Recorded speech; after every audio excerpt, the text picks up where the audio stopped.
Senator Panfilo Lacson says he will cleanse the government from what he calls inept, corrupt, and undisciplined officials and employees. He assures 260 billion pesos for Universal Healthcare Act. Tataya tayo sa ating mga programa na tinitiyak kong may konkretong direksyon, plano at pondo, makatotohanan at napag-aralan, hindi puro kwentuhan at bulahan.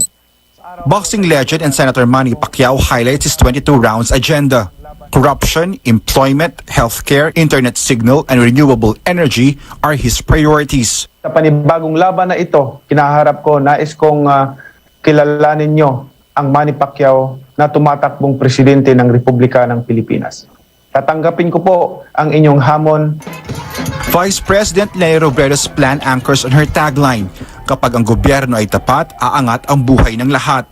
She insists to restore people's trust in government and put premium on implementing effective plans for housing. Bububuin natin ang pinakamalaking public-private partnership kontra gutom. Mga food bank kada barangay na suportado ng mga simbahan at ng private sector, community kitchens para lahat may access sa sapat na pagkain. Labor leader Caliori de Guzman pushes for the empowerment of workers by abolishing manpower agencies and increasing the wage of those in the provinces. To address inequality, de Guzman wants to impose wealth tax. 20% wealth tax kaagad sa mga mayamang mula hanggang 100 hanggang 500 na mga milyonaryo at bilyonaryo. At yung perang magagamit makukuha natin dito ay isupport natin sa mga magsasaka, isupport natin sa mga sektor ng kalusugan, isupport natin sa paglikha ng trabaho. To wrap up the 3-hour presidential forum, aspirants were asked why they should be the next president of the Philippines. Kaya subukan natin yung isang leader manggagawa na hindi nangangako, kundi sa mahabang panahon, sa loob ng 38 years, ay inilalaban na yung bit-bit na plataforma hanggang sa kasalukuyan. What we need is maganap ng tunay na solusyon, mabilis na aksyon. Ako po, mga kababayan, aplikante po ninyo. I can get things done. Towards the end of my term as president, there should be no doubt in the mind of every Filipino that we are better off than when we started, that our people trust their government much better than ever before. Dahil ramdam ko po ang naramdaman at pinagdaanan ng ating mga kababayan. Kung paano ako nangarap para maiahon sa kahirapan ang aking pamilya, ang aking mga relatives. Ganon din po ang aking pangarap na maiahon sa kahirapan ang buong sambayan ng Pilipino. Ang inaalok kong uri ng pamamahala, isang gobyernong tapat, mahusay, masipag, at laging maaasahan. At ngayong 2022, the last man standing will still be a woman. Anjo Alimario, CNN Philippines. The aspirants also addressed a host of other issues during the KBP's town hall. These include the granting of legislative franchise to online sabong operators, the establishment of Boracay Development Authority, and the congestion in the country's jails. George Cahiles has more. The rehabilitation of the world-famous Boracay Island in Aklan was among the priority projects of the Duterte administration. To maintain and further develop the top tourist destination, some lawmakers proposed the creation of a separate government agency that will focus on this, the Boracay Development Authority. During the KBP forum, the presidential aspirants were asked if they'll push for this measure if they win the elections. Partido Reforma Standard Bearer Senator Panfilo Lacson says he'll sign it. Bigyan natin ng pagkakataon yung talagang yung tourism area, magkaroon tayong parang tourism estate mentality, no? Na kung saan makapag-attract at ma-develop talaga yung tourism. Senator Manny Pacquiao thinks otherwise. He says the tourism and environment departments can carry out the development programs on the island with the help of the local government. Manila Mayor Isko Moreno and Vice President Leni Robredo agree. Huwag na tayo magdagdag ng bureau na meron naman nag-i-exist ngayon na sapat, epektibo, at mga lokal na pamahalang nakikinabang sa ekonomiya, trabaho at hanap buhay at negosyo sa lugar na yon. For Labor Leader Leody de Guzman, participation of the community is important in the development of the area. The presidential hopefuls also shared different views on granting legislative franchise to operators of online sabong. Robredo says she does not agree with anything that can cause addiction. De Guzman is also not in favor. Dapat nating alisin yan at mas mag-focus tayo doon sa mga produktibong bagay na makakatulong sa ating mga mamamayan. Pacquiao and Moreno meanwhile are for the regulation of isabong. Ang mga tao na kumikita, kung gusto nilang magsugal, magpumusta, nasa kanila na po yun. Dahil ituro na lang po natin sa kanila yung disiplina sa sarili. Lacson stake is to thoroughly study the issue. On illegal drugs and jail congestion, Pacquiao wants to build a mega prison to help decongest the National Penitentiary. For Robredo, since most detainees at the Bureau of Jail Management and Penology facilities are suspected drug offenders, amending the dangerous drugs law may help. Para ayusin natin na meron na siyang delineation, ano ba yung gagawin kung ikaw ay drug user. Dapat iba-iba yung mga penalties na piniprescribe dito. The Guzman says drug addiction should be treated as a health issue. Moreno wants to address the root of the illegal drugs problem in the country, while Lacson wants a holistic approach, a balance of prevention, enforcement, and rehabilitation. Lacson is also pushing for regional jail facilities so families of inmates can easily visit them and help in their rehabilitation. George Cahiles, CNN Philippines. The KBP Presidential Forum quickly trended on social media with a number of netizens calling out Bongbong Marcos for skipping the event. Marcos' spokesperson Vic Rodriguez confirmed the former senator had a one-on-one interview with TV host Corina Sanchez this morning, saying it was one of the many activities they have in their full schedule today. Rodriguez also explained they would have attended the forum had there been no earlier commitments. He added they prefer one-on-one interviews so Marcos can explain his platforms better. If the program is for 1 hour, say for example, and there are 5 invited guests, tigi ilang minuto sila. Can you honestly explain to the Filipino people your stand and the opinion on the problems in the West Philippine Sea? Okay? Yung foreign policy and foreign relations ng bansa, may explain mo ba in 3 minutes na maunawaan ng tao? Baka lalo lang malito ang tao. Yung drug problem, peace and order, yung economy, yung pandemic response, yung ating magiging tugon sa recovery ng economy post-pandemic, kaya ba nating paliwanag yan in 15 minutes or even 30 minutes? In a separate post, Sanchez confirmed the taping with Marcos and even listed some of the questions she asked. She later said, quote, "To be clear, when we invited BBM, it was his team who chose the time and date. We had no choice," end quote. Netizens also shared their sentiments about Vice President Leni Robredo's poor internet connection during the forum. Some praised her for showing up, while others suspect she only did so to appear as the good one. Robredo later apologized, saying the fault is all mine. She said her team tried to convince her to cancel all other engagements today, but she insisted on fulfilling all her commitments. The vice president earlier explained they had to borrow an office near the airport to attend the forum, as she was initially scheduled to fly to Typhoon Odette affected areas in the morning. She had to move it to a later flight to make time for the forum. CNN Philippines is hosting 2 debates this month. Catch our vice presidential debate on February 26th and presidential debate on February 27th. We are calling on all aspirants for the 2 highest positions to face the Filipino voter. Who are seeking the highest office of the land. Unedited, unfiltered, coming soon. A CNN Philippines special presentation, The Filipino Votes 2022 Presidential Debate. Also, get to know some aspirants vying for a Senate seat on the next CNN Philippines Senatorial Forum. Antique Representative Loren Legarda, former Defense Chief Gibo Teodoro, and former Senator Sonny Trillanes will be answering questions on issues that matter to Filipinos. Catch that with our anchor Ria Tanhuat Cotrillo this Sunday, February 6th at 7 p.m. only here on CNN Philippines. For the campaign season that begins Tuesday, the Commission on Elections Campaign Committee convenes to discuss guidelines on in-person activities. The committee meets with the Philippine National Police, the military, and the Health and Interior Departments to iron out details on in-person campaigns.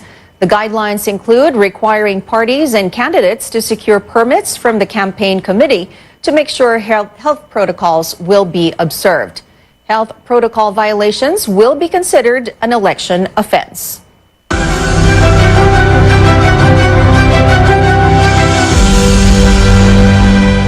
The COVID-19 vaccination of children 5 to 11 years old will push through next week. That assurance coming from health officials after the rollout initially scheduled for today was suspended because of logistical delays. The 760,000 low-dose Pfizer shots allocated for the age group are expected to arrive in the country tonight. They were supposed to be delivered yesterday. Children initially scheduled for vaccination on February 4th can get inoculated on Monday, February 7th. While the rollout that was supposed to take place this February 7th and 8th will be on Wednesday, February 9th. Vaccination for the age group will begin in Metro Manila as well as in selected areas in Central Luzon and Calabarzon. The rest of the regions will follow on February 14th. Starting ng madaling araw ng 5, magdi-deliver na po yan. So, start po ng 7 at saka 8 for the areas of NCR and selected areas of Region 3 and Region 4A. Kitalastasan din tayo kung maitutuloy natin yung isang area ng Cotabato Regional Hospital and one area in Davao. About 160,000 children in the age group have been registered for vaccination, including 100,000 kids from Metro Manila. Up next, 2 parents seek to stop the COVID-19 vaccination of kids aged 5 to 11. But the government says it is pushing through with the rollout next week. We speak to vaccine czar Carlito Galvez. And the bar examinations finally begin after being delayed for almost 2 years because of the pandemic. We take a look at how the first digital test took place when we return.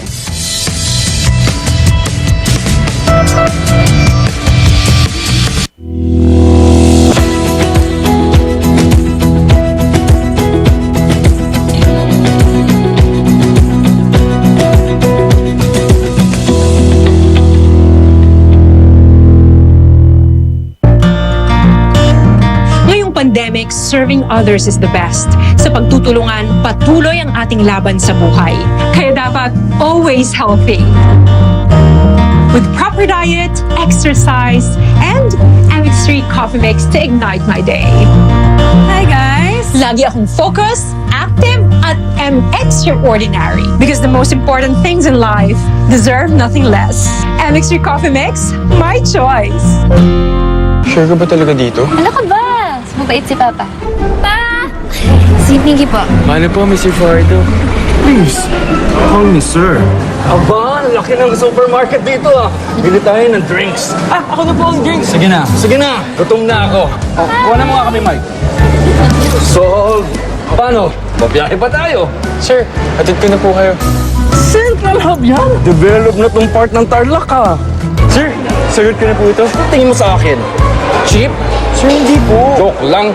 Sir, pwede na po ako. Thanks. Next time ulit. Miggy. Max Fun! Woo!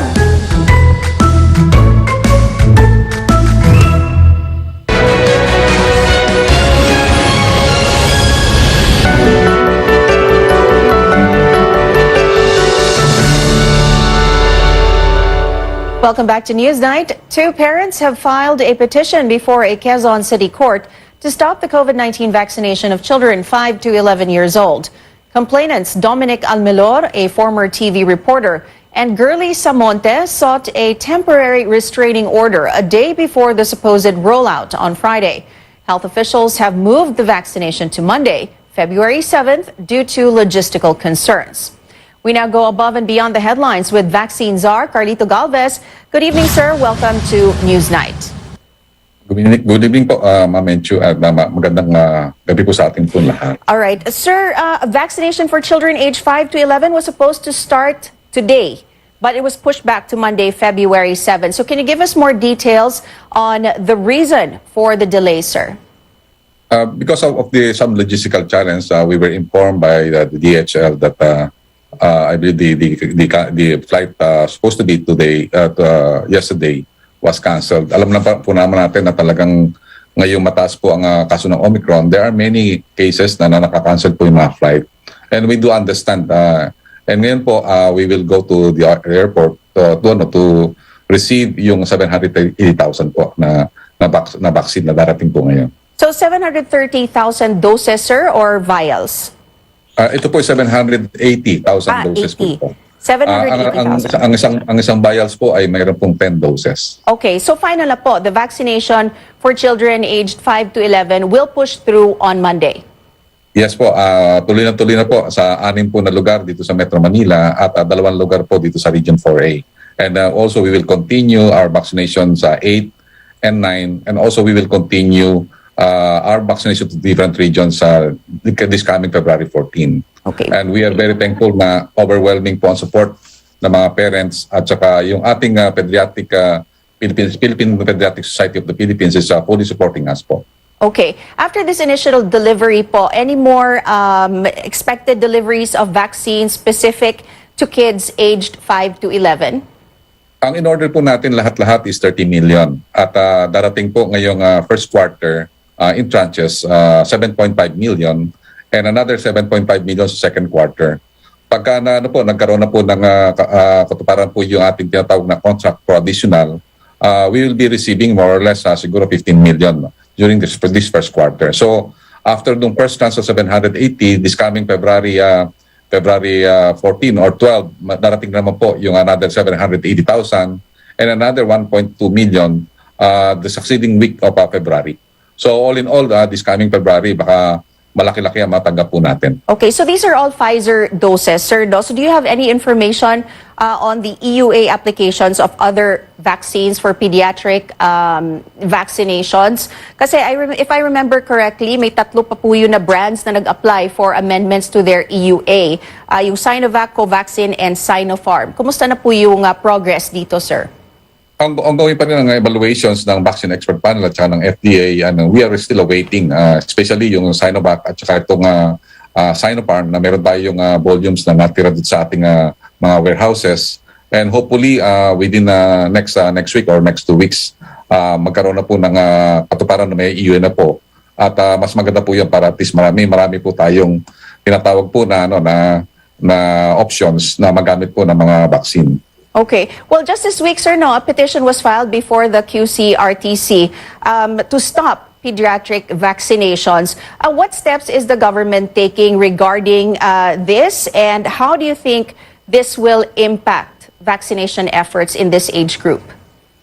We are very confident na very minimal po ang magiging effect nito dahil kasi nakita natin na mas marami pong mga parents at mga magulang na gustong-gusto pong mabakunahan ng kanilang mga anak. In fact, dito sa Metro Manila, 167,000 na po ang nagpa-rehistro. At ako po galing po sa Iloilo at saka Cebu at saka Bacolod. Sa Iloilo, more or less 42,000 po ang nagpa-registered. And we are very confident that though alam namin na may proseso po tayo, but we have a very strong support from the different medical associations. And in fact, yung UNICEF and World Health Organization and the Pediatric Society of the Philippines will be joining us during the inoculation. Okay, but even if you have the support of all of these groups, there still is obviously vaccine hesitancy in the country. What is your message to parents who are still vaccine hesitant up to now? Nakikita po natin na yung mga ating mga kabataan po ay talagang vulnerable po sa COVID-19. Nakita natin during the Delta, more than 9,000 ang na-hospitalized dun sa India, and also during the Omicron surge dito sa US, more than 400% ng mga kanilang mga tawag nating pediatric ang na-hospital.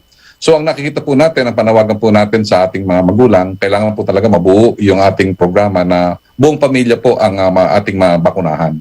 Kasi pagka buong pamilya po ang ating mabakunahan ay we will keep the family safe, at mas maganda po na talagang yung mga bata po ay makawala na po sa restrictions, at the same time magkaroon na po tayo ng face-to-face. All right. Well, vaccination and booster efforts are still ongoing all throughout the country. Kumusta na po yung mga efforts na ito, especially dun sa mga malalayong lugar? Has accessibility issues been addressed, and how are LGUs coping, sir? Yes, maganda yun. No? Natutuwa ka tayo dahil kasi kahit na panahon ng election ngayon at very professional ang ating mga LGUs, talagang ginagawa nila, nag-house to house sila at saka talagang ginagawa nila, barangay to barangay and house to house. And nung tayo nagkaroon ng tinatawag na pagkakataon na inopen up natin ang ating mga bakunahan dito sa mga butika, nakita natin naging maganda yung tinatawag nating accessibility at saka yung availability ng ating mga vaccines, lalo na sa mga different far-flung areas. So, nung nagpunta kami sa Cebu at saka sa Iloilo at saka sa Bacolod, tuwan-tuwa po sila dahil kasi sa lahat po ng butika, darating po ang panahon na yung ating mga bakuna, sa lahat po ng butika all around the Philippines nationwide ay talagang magiging accessible na po sa ating mga kababayan. So, yun po ang ating mga ginagawa po at sa ngayon po, tumutulong din ang ating private sector, tumutulong din po ang lahat ng different agencies, tumutulong yung ating mga tourism industry para mapalawig ang pagbabakuna po natin. Katulad po ng tinatawag natin pagbabakuna ng mga boosters. At the same time, maganda rin po ang reception ng children vaccination kasi 9 million na po ang nabakunahan po natin sa ating mga 12 to 17. All right, vaccine. Public schools that will begin holding in-person classes next week will not receive additional funding for now. That's according to Education Undersecretary Annalyn Sevilla, who says the 2022 budget is still fresh and that funds allocated for schools are still full. But she adds the agency had allocated standby aid in case schools need it. Over 300 schools will resume in-person classes next week. After almost 2 years of waiting, the Philippine bar exams finally began amid the COVID-19 pandemic. Almost 11,700 examinees took the first day test, which was digitalized for the first time. Stanley Gahete gives us a look. Crowds of supporters cheered them on as examinees trooped to testing sites. These were the usual scenarios as law graduates prepared to take the bar exams before the pandemic. But COVID-19 is a game changer. Examinees are now by their lonesome. Actually, pareho po. Nakatulong naman siya. Kasi nga, mas mahaba yung namin para mag-aral. Naging on-off po yung review namin eh. It is the first time for the exams to go digital in 31 locations nationwide. Dumaguete City in Negros Oriental is hosting the exams for the first time. The local government helps in traffic management and making sure the testing days are safe and that minimum public health protocols are strictly observed. Apart from the segregation of the unvaccinated with the vaccinated, we segregate the cases where there can be a high level of suspicion of infection, and therefore we have what we call an isolation site. The government has set rules for examinees who caught COVID-19 and recovered.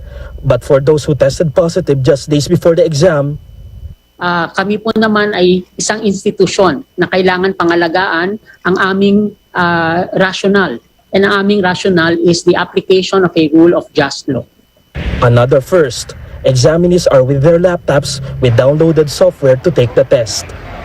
The earliest examinee to finish the exam was at 8:58 this morning, which I think gives you a clue as to the type of exam. The Supreme Court releases the exam results in 5 to 6 months, but it hopes the period will be shorter, this time with the digitalized process. Bar exam chairman Associate Justice Leonen gives some tips for the examinees for the second testing day on February 6th. Ang advice ko para sa mga examinees for day 2 to live in the present moment. Huwag sila magmadali. Stanley Gahete, CNN Philippines. Still ahead on Newsnight. After a delay in his 2022 season debut, Olympics pole vaulter EJ Obiena is ready to take on a number of global competitions this month. And knowing Taylor Swift's lyrics by heart might earn you a few points in this class at New York University. Details when we return.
Sure ka ba talaga dito? Ano ka ba? Mabait si Papa.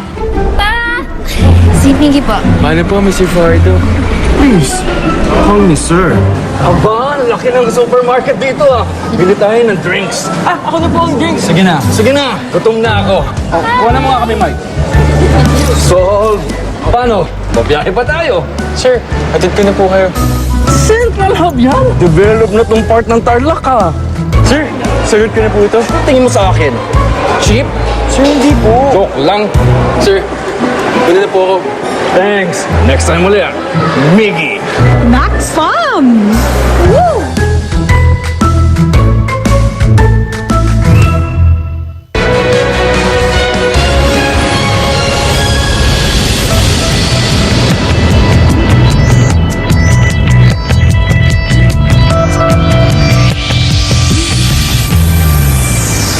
Welcome back. Pole vault sensation EJ Obiena is kicking off his 2022 season with 5 international tournaments in the February lineup. The 25-year-old begins by defending his title in the ISTAF Indoor Athletics Meet tonight in Germany. The athlete also has scheduled competitions in Sweden, Poland, and France. The pole vaulter was set to start his season with the INIT indoor meeting in Germany last month, but pulled out to recover from knee surgery. In the NBA, take a look at this year's All-Star player pool. 2 from the Phoenix Suns, Chris Paul and Devin Booker, were selected as reserves. Captains LeBron James and Kevin Durant make their picks among the 14 reserve players next Friday in the NBA All-Star Draft Show. Taylor Swift fans, if you think you already know the Grammy-winning singer all too well, there's a class at New York University that can put that to the test. Variety reports the Clive Davis Institute opened a course on the famous pop star and how she evolved as a creative music entrepreneur. But students hoping to enroll might need to hurry. The magazine says the class already has a long wait list. And that's it for tonight. Join me again on news.ph at 7 p.m. I'm Menchu Macapagal sitting in for Pia Ontiveros. This is Newsnight, where we go above and beyond the headlines.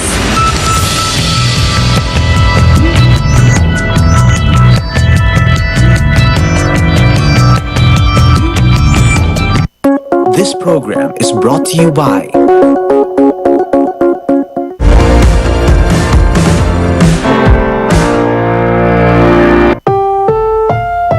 This program is rated RPN Radio Philippines Network DXTV Dipolo Radio Ronda.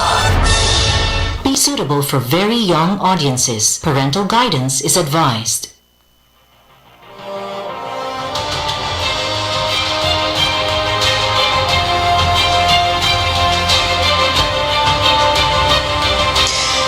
The chairman and 2 COMELEC commissioners will retire on February 2nd. Among them, Commissioner Rowena Guanzon, who has publicly disclosed her opinion to disqualify Bongbong Marcos from the presidential race even before the First Division releases its decision. Guanzon is retiring with a bombshell, an alleged attempt to delay a decision on the Marcos DQ case. Amy Ferolino, the commissioner writing the resolution, denies the claim but has yet to release a ruling, and chances are it may be handed down after Guanzon's retirement. Now, in the middle of a word war, in the thick of ballot printing, despite a pending disqualification case, and just over 3 months before Election Day, can COMELEC rise to the occasion as the guardian of fair and credible elections?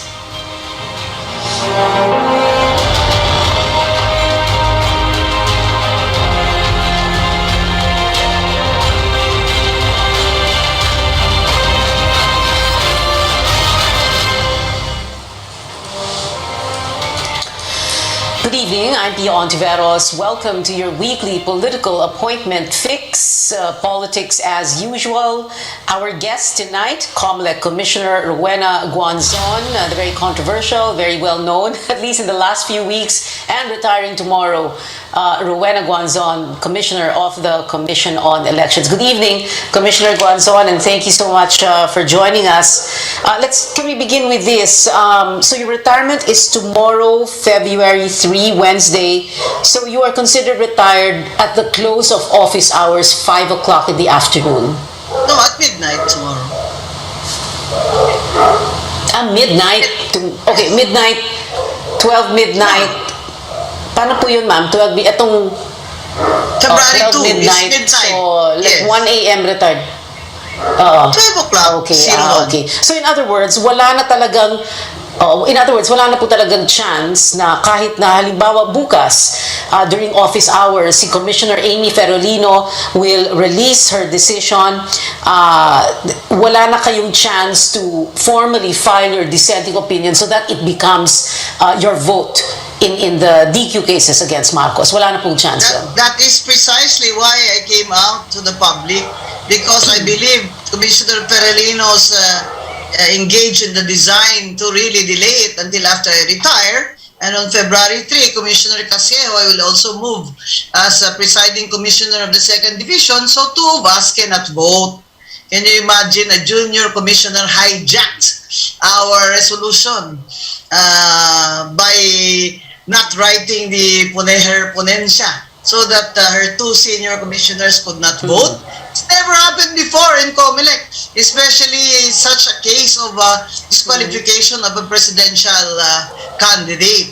So, this is not an innocent, error on the part of Ferolino, because our rule says she only has 15 days to submit her ponensya, and I have been asking her, and she came to my office personally before January 17 to consult me about two or so cases that we agreed on January 17. But anyway, even if her lawyers were sick, she could have written that. I mean, that's so simple.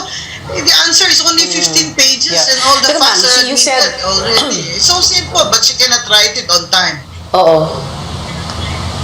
Yeah, ma'am, you said that she agreed to January 17, but now she is claiming na wala naman daw talagang deadline. Kayo lang daw ang nagbibigay ng deadline. That's not true, because even without this Marcos case, in the previous cases, the three of us agreed by Zoom, so 7 days, because I was in Negros Occidental and the papers have to go back and forth.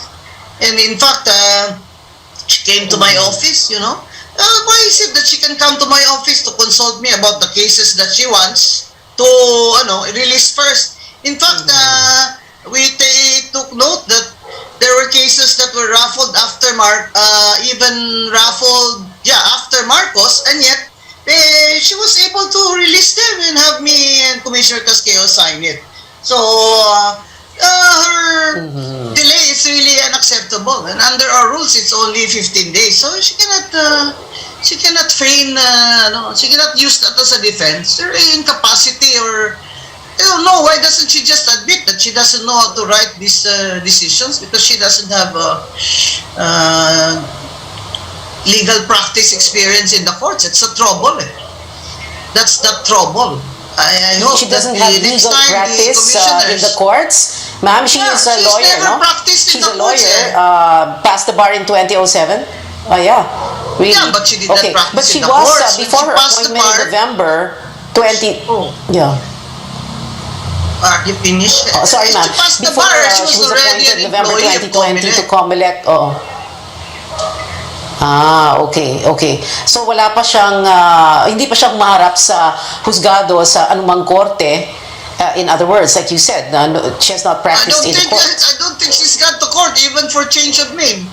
That's the trouble. That's why the reform I want is for constitutional commissioners to go through past the Judicial and Bar Council for interview and testing, even the psychological test, psychiatric testing, because these things, personality will come out.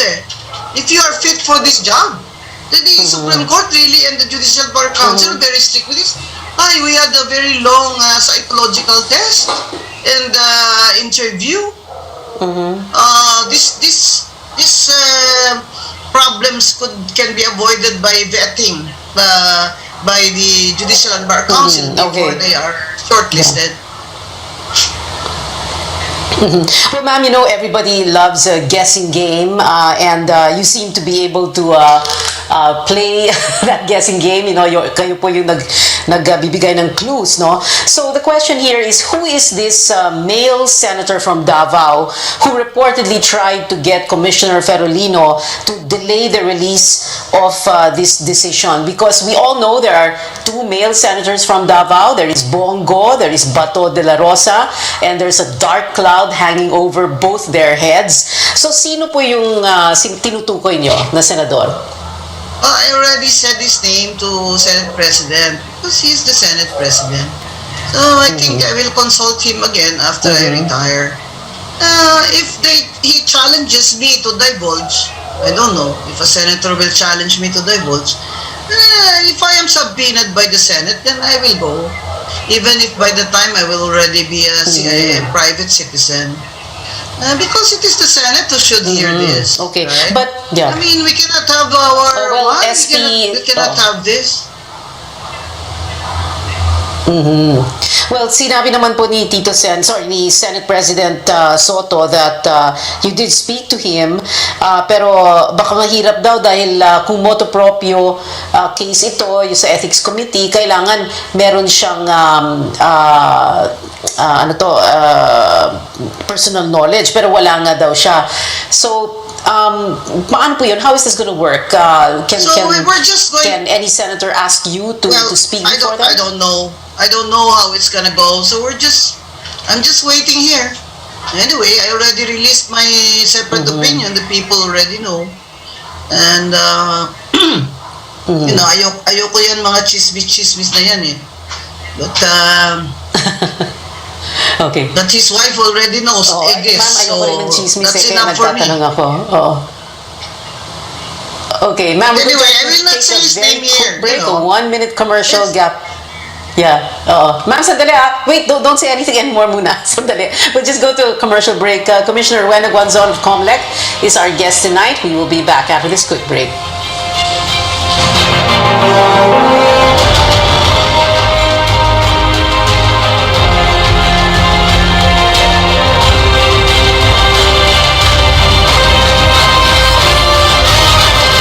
Times.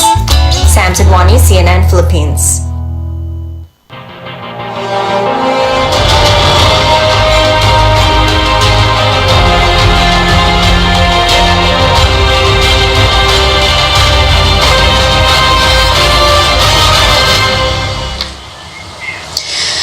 Welcome back to Politics as Usual. I'm Pia Ontiveros. Our guest is COMELEC Commissioner Rowena Guanzon, who is deemed retired from the COMELEC by 12 midnight, February to Wednesday. Commissioner Guanzon, kanina nga, I was so tempted to ask you, ma'am, can you please raise your right eyebrow if it is Bongo, or your left eyebrow if it is Bato de la Rosa, but like you said, you're not going to tell us. But anyway, I just wanted to go to the Davao connection because Commissioner Amy Ferolino, like we discussed earlier, appointee of President Duterte, she was Davao del Norte provincial election officer, and before that, Compostela Valley. So, yun po yung Davao connection, kumbaga. And what do you know about that? It's already very clear that she was appointed because she's from Davao and she was nominated by that group. But as I said, that's the trouble eh. It's okay if they're political appointees as long as they're competent. Because now, Commissioner Ferolino is making her incapacity or slowness in reading the records as an excuse for not being able to finish it in 15 days despite our rules. But I already told the Senate President, I think we should leave it at that because I think that's not fair also to their wives, you know. Let's go to the Senate if I have to. But for now, I have accomplished what I want, that my separate opinion is already out there in the public. Even the justices someday can read it because it's online. Ma'am, okay, you're not going to divulge the identity of this male senator from Davao who tried to intervene in this, quote-unquote, intervene in this case. But can you at least tell us, how did the alleged attempt to intervene happen? Ano yung circumstances? Phone calls were made? Ano po yung mga salita na sinabi o binanggit kay Commissioner Ferolino? No. I will say that in the Senate if I am subpoenaed. It's not fair to Ferolino also. But, we can see each other in the Senate so that we are both under oath. Yeah. Did Commissioner Ferolino share that with you, or did that information come from someone else? You know, we commissioners, we talk. You know, we're honest with each other, especially if they need also my what do you call this, favorable votes with the cases that they want, no? So, you know, you have to talk to your presiding commissioner. That is the custom there. So before this case happened, before this delay happened, she was still talking to me. In fact, she's at liberty to just go to my office anytime. Even Commissioner Casqueo anytime can call me. That's the job of the presiding commissioner. You should be like, you know, the ate of the commissioners. You know, I understand. Yes, some of them have compromisos. But I will not say it here because it's not fair to her. You should meet in the proper forum. When I file an impeachment case against her, I file an impeachment case against her, then we will see each other also in the House of Representatives. Because what she's doing violates Section 3C of the Anti-Graft and Corrupt Practices Act, which is an impeachable offense. This is betrayal of public trust. But ma'am, yes, I understand, ma'am. I like the way you answered the question, because my question was, did Commissioner Ferolino share that information with you? And then you answered it by saying, well, you know, among commissioners, you know, we share, you know, we talk, etc. That sounded like a kind of a yes. Am I correct? I'm just guessing. I'm just, you know, listening to your words as a journalist, and that's what I pick up.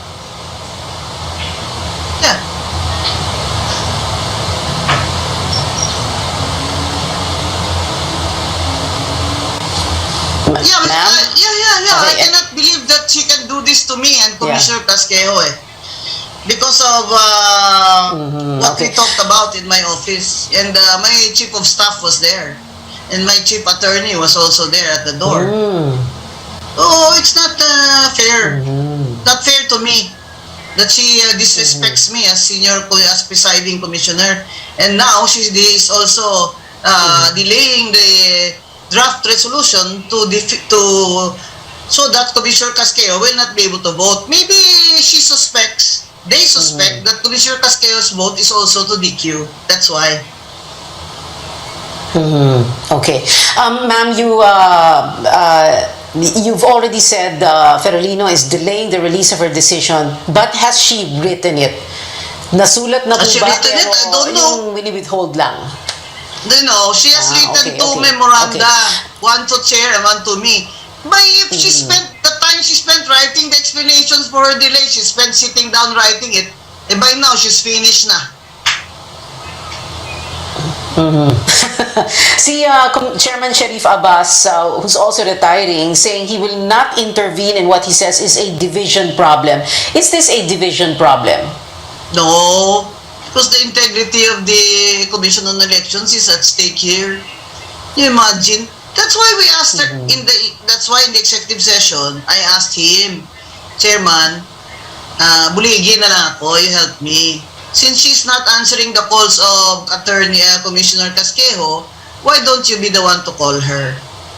Because she will not, surely she will not ignore your calls. And, well, the most that she did was send Chairman Abbas also a memorandum explaining to him. Puro naman sat-sat, walang sulat.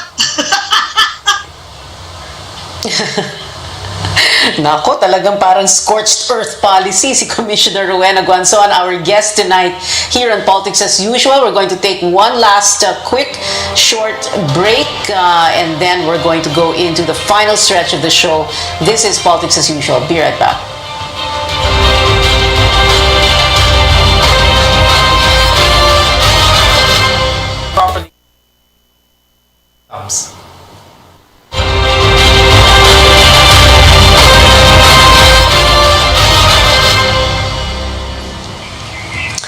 We're now in our final stretch. Here with us, Commissioner Rowena Guanzon of the Commission on Elections, who is retiring midnight February 2, Wednesday from the COMELEC after having served a 6-year term. Ma'am, tomorrow what's going to happen? You have a retirement ceremony at Sofitel. What's going to happen there?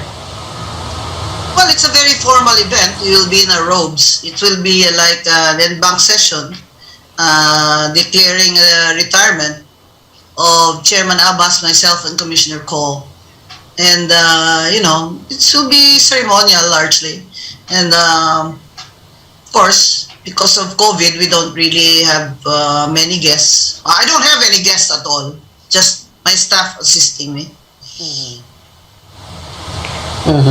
Okay. But the important thing... important thing is to remember is that the President has to appoint 3. The President has to appoint a new chair and 2 commissioners after this. Okay. And after this, of course, ma'am, for you, you're going to be busy with a possible, like you already said, no, a possible filing of a possible impeachment complaint against Amy Ferolino, a possible appearance before the Senate if they call you to talk about who is this male senator from Davao who tried to intervene. And also, you also are going to be working, sharing more about this Marcos DQ case decision. Yes, I have many invitations now to join fora, especially the young people. I want them to understand,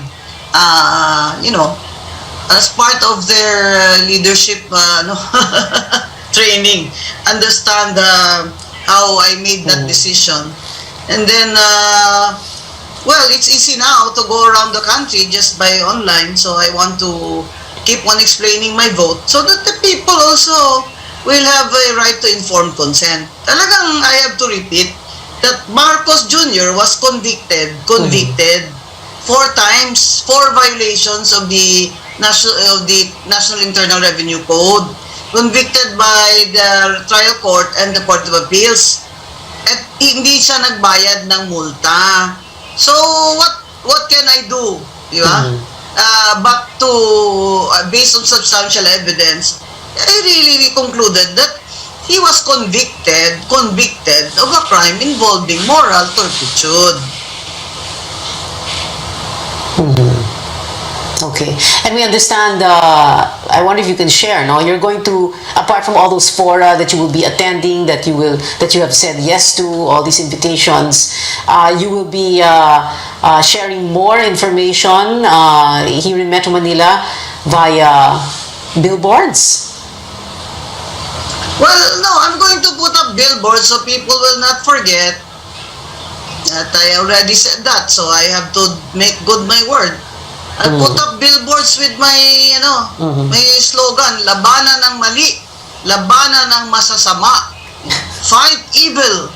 Because this is already, our countries, it's already scary.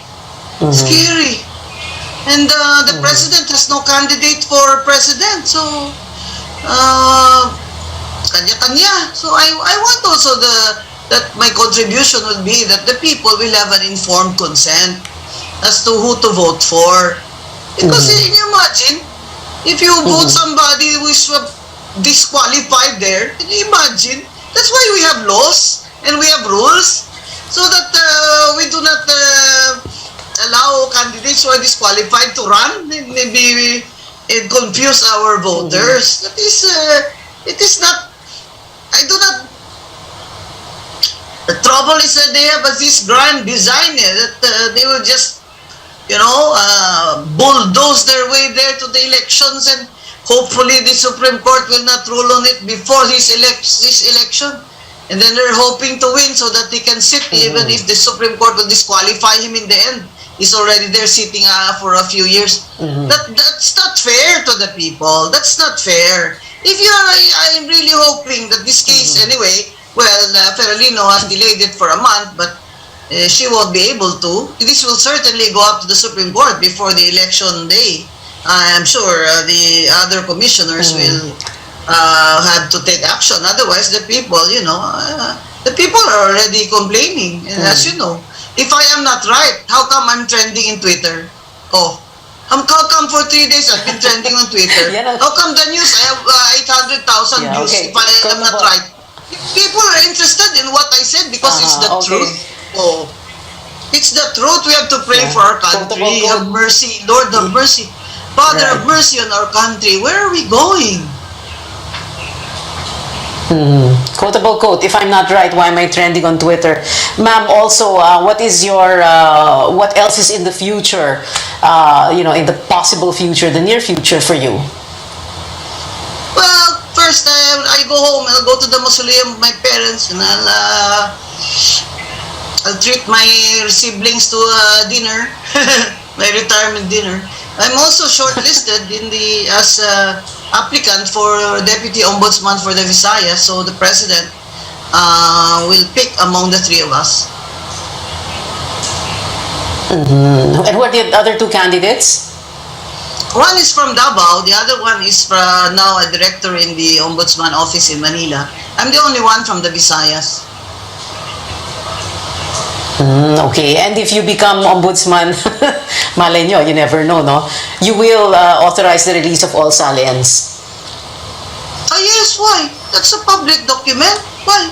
In fact, I want the COMELEC someday, when you file for certificate of candidacy, if I were the chair, I will require them to attach your salient.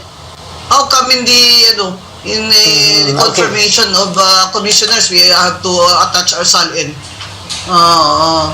By the way, Commissioner Feralino was not able to explain her salient there in the Senate, but she was confirmed anyway. So you should disclose your salary. And why is it that you want to be in government and you don't want people to know what you own and what you owe?